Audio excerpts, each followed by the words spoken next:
Assalamualaikum warahmatullahi wabarakatuh. Waalaikumsalam warahmatullahi wabarakatuh. Gimana kabarnya anak-anak? Baik, Bu. Alhamdulillah. Siapa yang gak hadir ya? Zahra sama sakit, Bu. Sama siapa lagi? sama ini Bu, Ismi. Sebelum kita belajar, kita berdoa dulu ya. Ayo dipimpin kita. Baiklah teman-teman, sebelum memulai pelajaran kita berdoa. Berdoa mulai. Selesai. Baik. Materi kita ada yang tahu nggak kali ini apa? Sifat-sifat Allah nggak sih Bu? Iya, sifat-sifat Allah. Dan baca buku. Tapi di sini kita akan membahas tentang sifat mustahil bagi Allah. Selain sifat mustahil itu ada sifat apa aja sih? Sifat Wajib. wajib. Nah, sifat wajib. Gimana nih sifat wajib apa aja? Yuk kita baca dulu. Boleh nggak Bu sambil kayak dinyanyiin gitu? Boleh, yuk. Sifat wajib bagi Allah. 1, 2, 3. Wujud kidam bako muhalafatul lil hawadisi Qiyamuhu binafsihi wadaniyat kudrat iradat Ilmun hayat sama basar kalam qadiran muridan Aliman hayan sami'an basiran mutakaliman. Pinter ya.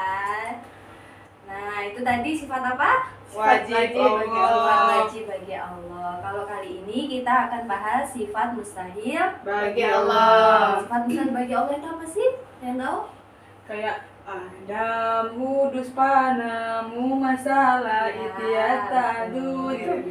Nah, itu apa? Itu bagian-bagiannya ya. Tapi pengertian sifat mustahil bagi Allah itu adalah sifat-sifat yang tidak mungkin dimiliki Allah. dan tidak pantas disandarkan pada kesabaran dan kekuasaannya. Ada yang tahu nggak sih sifat mustahil bagi Allah ini ada berapa? 20. Betul, ada 20. Pertama itu yaitu Adam. Adam ini berarti Tidak tidak ada. ada, ya benar. Nggak mungkin lah ya Allah itu tidak ada kan. Jadi ini termasuk sifat mustahil bagi Allah. Kemudian yang kedua yaitu Hudus. Hudus di sini Allah Subhanahu wa taala sudah ada sejak sebelum makhluk dan dunia diciptakan. Maka dari itu sifat Hudus ini mustahil bagi Allah karena Allah itu sudah ada semenjak manusia atau yang pepohonan itu belum diciptakan. Hal ini tercantum dalam Quran surat Al-Hadid ayat 3 yaitu A'udzubillahi minasyaitonirrajim. Bismillahirrahmanirrahim. Huwal awwalu wal akhiru wal dhahiru wal batinu wa huwa bikulli syai'in alim.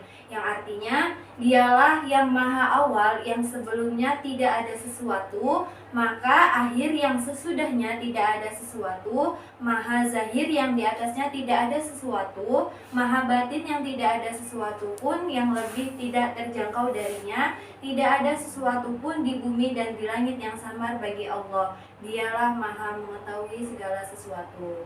Quran surat Al-Hadid ayat 3. Kemudian yang 3 ada yang tahu apa sifat mustahil bagi Allah? Fana. Iya, fana. Fana di sini artinya sementara, binasa atau tidak kekal. Jadi tidak mungkin ya Allah itu tidak kekal.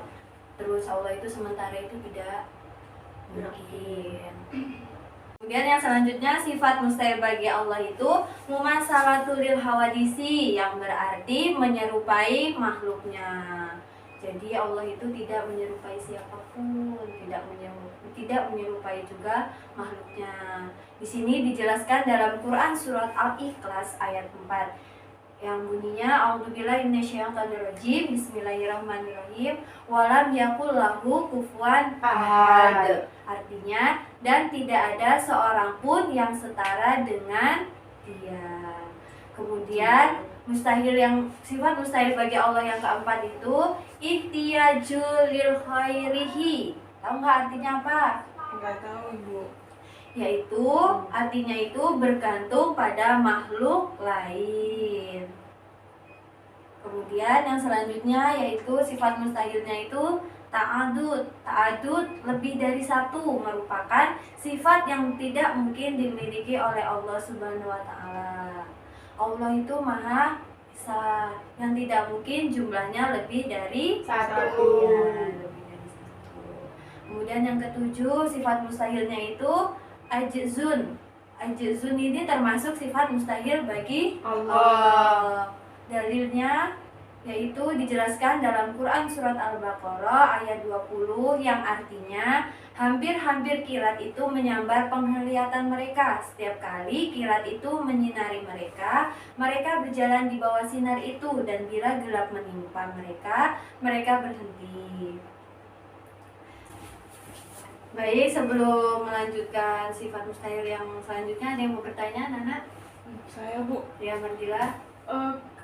Kan di sini kan kita lagi membahas sifat mustahil bagi Allah nih ya Bu. Ya. Terus kenapa sih Bu kita itu harus tahu gitu sifat-sifat mustahil Allah?